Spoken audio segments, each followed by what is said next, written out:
guys, we've got our TRX hip hinge now. So once again, our TRX bands are up the very top, fully shortened.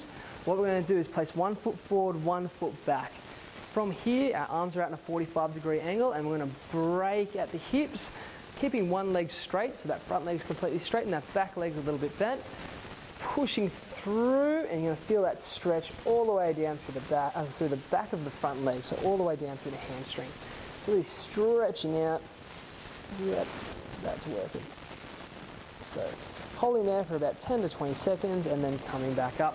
And you can slide straight back into it again, or you can swap legs, totally up to you.